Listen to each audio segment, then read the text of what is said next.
100 दिन हो गए हैं और सरकार ने बिना किसी के सलाह मशवरा किए ज़बरदस्ती 3 काले कानून थोपे हैं, जो कि तानाशाही है।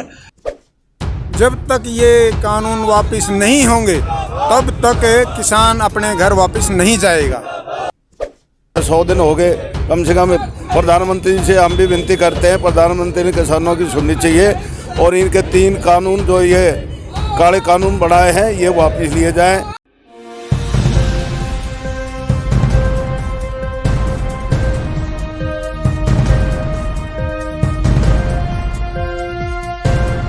नमस्कार, मैं रमाकांत उपाध्याय, नव समाचार गुड़गांव से। आज हम संयुक्त किसान मोर्चा का जो धरना लगातार गुड़गांव में चल रहा है और दिल्ली के बॉर्डरों पर चल रहा है, आज उसका कोई 99वें दिन है और हमारे साथ में संयुक्त किसान मोर्चा के वरिष्ठ नेता हमारे साथ जुड़े हुए हैं, मिस्टर संतोष जी। हम इनसे जानकारी लेंगे कि आप आने वाले 6 तारीख को क्या करने वाले हैं, आगे क्या कार्य प्रणाली है और आपके साथ में अभी किसानों का कैसा क्या रुझान चल रहा है, इसके बारे में भी हम इनसे जानकारी लेंगे।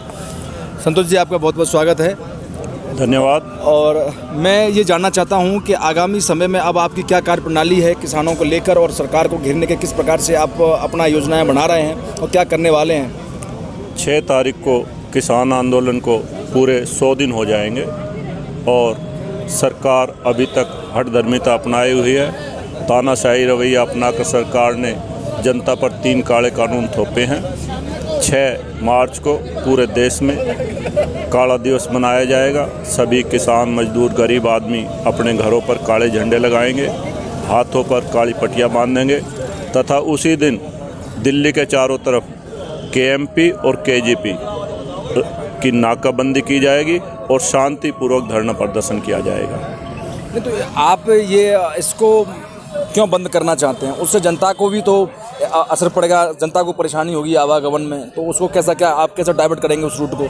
क्या आपकी प्रशासन से बात हुई है इसको लेकर? ये सरकार ने देखना, हम जनता को बिल्कुल परेशान नहीं करना चाहते। हमारा काम सिर्फ सरकार को जो सोई हुई है उसको जगाना है, क्योंकि 100 दिन हो गए हैं और सरकार ने बिना किसी के सलाह मशवरा किए ज़बरदस्ती 3 काले कानून थोपे हैं, जो कि तानाशाही है। तो सरकार को ही बातचीत करनी है और सरकार को ही किसानों की समस्याओं का हल निकालना है। तो आज नितिन गडकरी भी मंत्री आए हुए हैं, केंद्रीय मंत्री आज गुड़गांव में, और वो आने वाले हैं, अभी पहुंचने वाले हैं। और जिस प्रकार से वो रातों रात वहाँ पर रोड भी बना दिया गया है, तो सरकार क्या अपने लिए कामों में ही रुचि दिखाती है या फिर जनता के लिए भी काम में रुचि दिखाएगी? नहीं, सरकार सिर्फ अपनी कारगुजारी दिखाने के लिए उनके मंत्री आ रहे हैं तो रोड बना रही है। आम कहीं भी आप पूरे शहर में चले जाएं, रोडें टूटी हुई हैं, कोई काम नहीं हो रहा। ये सिर्फ अपनी कारगुजारी अपने मंत्रियों को दिखाने के लिए। जनता में पूरा आक्रोश है। ऐसा तो नहीं आज आप गडकरी साहब को घेरने का, किसी का किसान आंदोलन का, या कोई अभी ऐसा कोई मैसेज हो, ऐसा कुछ है क्या आपका प्लान? कुछ या उनको कोई ज्ञापन देना हो या फिर उनसे कुछ बात रखनी हो अपनी? नहीं, हमारा आज का कार्यक्रम यहीं धरने पर है। शांतिपूर्वक हम धरने पर बैठे हुए हैं। तो अब इसमें जैसे मान लो आप 6 तारीख को ये करेंगे, तो आपको लगता है कि अब कल आपके 100 दिन भी पूरे हो जाएंगे? अब सेंचुरी 1 मारने वाले हैं। किसान आंदोलन काफ़ी लंबे समय से बैठा हुआ है। अब गर्मी भी आप देख रहे हैं बढ़ती जा रही है दिन पर दिन। तो अब यहाँ आप टेंट में किस प्रकार से आप बैठ पाएंगे? क्या क्या आपको परेशानियों का सामना करना पड़ेगा? और जो कि सर्दी तो आपने निकाल दी, अब ये गर्मी का जो सीजन है बड़ा ही टफ होता है व्यक्ति को जीने के लिए, तो इसको लेके आप क्या कहेंगे? क्या करने वाले हैं आप व्यवस्थाएं लोगों के लिए? सर्दी का मौसम भी बड़ा टफ था। सर्दी थी, 2 डिग्री टेम्परेचर था, बारिश भी हो रही थी, खूब कड़कड़ाती सर्दी पड़ी है, लेकिन किसान डटे रहे। चाहे कितनी भी गर्मी पड़े, जब तक किसानों की मांगें नहीं मानी जाएंगी, किसान डटे रहेंगे।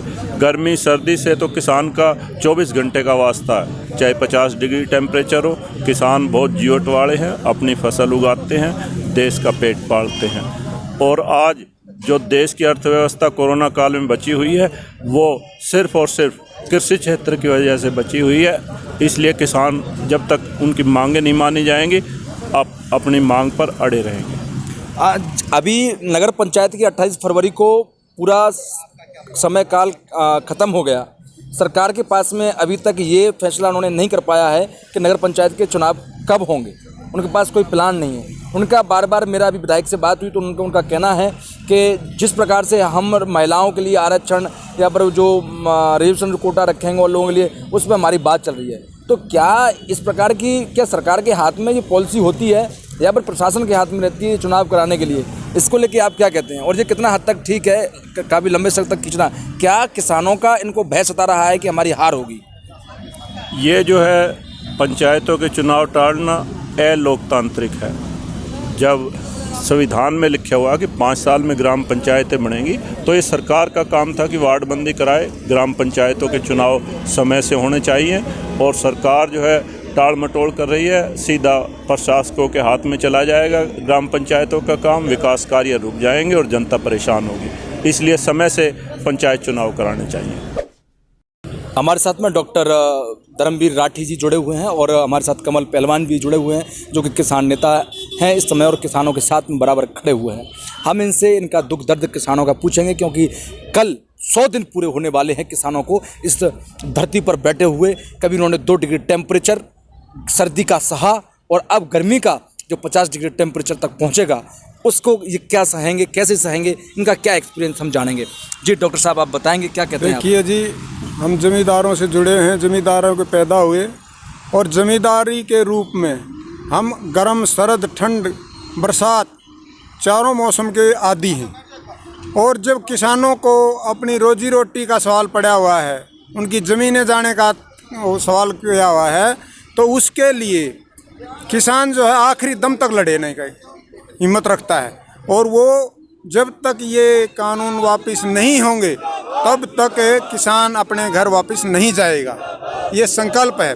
और डेमोक्रेसी में इससे बड़ा आंदोलन आज तक दुनिया में नहीं हुआ, लेकिन ये सरकार इतनी असहिष्णु है, असंवेदनशील है कि इसने किसानों के दुख दर्द, हमारे 300 आदमी शहीद हो चुके हैं, लेकिन इन्होंने उसके ऊपर कभी जो है दुख भी प्रकट नहीं किया, बल्कि ये इसका संसद में बीजेपी ने इसका मजाक उड़ाया है।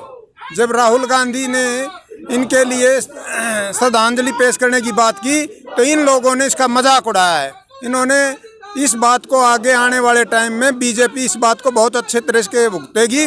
ये देश, सारे देश के अंदर कानून ये जो लगा हुआ है प्रोग्राम, ये सारा देश में फैल चुका है। हर आदमी के दिल में ये टीस है कि मोदी ने को जो हमने वोट दिए थे वो गलत दिए और आने वाले टाइम में इन मोदी जी को इसका सबक सिखाया जाएगा। जिस प्रकार से डॉक्टर धर्मवीर राठी जी ने बताया कि किसान किस तरीके से प्रताड़ित हो रहा है, परेशान हो रहा है, अपने हक की लड़ाई के लिए ही जो किसानों के लिए ये बनाया गया बिल कितना हद तक सही है, किस प्रकार से किसानों का राज्यसभा और लोकसभा के अंदर मजाक बनाया जाता है, वह भी इन्होंने बात की। हमारे साथ में एक और सदस्य किसान नेता जुड़े हुए हैं कमल पहलवान जी। हम पहलवान जी से पूछेंगे, पहलवान जी क्या आपका एक्सपीरियंस है इसमें और आप कहाँ से हैं पहले बताएंगे आप? मैं यहीं गुड़गांव से हूँ, किसान हूँ। बाप दादा ने खेती करी, हम भी खेती पे निर्भर हैं। और किसान के लिए जो है ना बहुत ही गलत ये अत्याचार हो रहा है। ये वो सुना था तिरियाहट, राजहट और घोड़ीहट, ये मतलब राजहट जो हो गया और किसान इसमें पिस रहे हैं। किसान, मजदूर और जितने भी कमेरे वर्ग, जितने भी व्यापारी हुए हैं, सबको नुकसान हो रहा है इसमें। और किसानों को सबसे ज़्यादा हो रहा है। 100 दिन हो गए कम से कम। प्रधानमंत्री से हम भी विनती करते हैं, प्रधानमंत्री ने किसानों की सुननी चाहिए और इनके 3 कानून जो ये काले कानून बनाए हैं ये वापस लिए जाएँ, जिससे ये किसान अपने घर जाकर अब फसल की कटाई का टाइम आ गया, अच्छी तरह कटाई कर सकें। ये कुछ किसान जो हैं वो फसल खड़ी ने जुताई कर रहे हैं, आग लगाने की वो कर रहे हैं, वो भी गलत है। किसानों ने भी सोच कर दुखी होकर ये कदम उठाए हैं। बचपन से खेती करी है और काफ़ी ट्रैक्टर चलाया है, जुताई करी है। और हम जानते हैं किसान का दुख। हमें रात को 12-12-1 बजे जो है घेरे में उतर कर 20-20 फुट पानी की हवा काटनी मोटर की, और बड़ी हम जानते हैं जितना भी हैं। तो ये बहुत गलत हो रहा है किसानों के साथ। किसानों के कोई लगभग 100 दिन पूरा होने वाला है। आप देख सकते हैं संयुक्त किसान मोर्चा का धरना लगातार गुड़गांव में बैठा जो हुआ है, आप देख सकते हैं पीछे काफ़ी पब्लिक, आज भी ये पब्लिक टूटने का नाम नहीं ले रही है, अभी भी किसानों के साथ में कहीं ना कहीं खड़ी हुई है। और यहाँ पर जिस प्रकार से ये धरना प्रदर्शन अपना जारी है और किसानों की फसल भी आने वाली है, कटने वाली है, सरकार को इस पर जल्दी फैसला लेना था कि जिस प्रकार से ये लोग अपनी फसल को नष्ट ना करें। अगर नहीं काटेंगे तो एक घर में बेटा है वो सारी फसल को नहीं काट सकता है, तो वो नुकसान कर रहे हैं। तो कहीं ना कहीं जब ये फसल का नुकसान होगा तो इसमें किसानों का ही नुकसान होता है। मैं रमाकांत उपाध्याय, सहयोगी विवेक पांडे के साथ गुरुग्राम। धन्यवाद।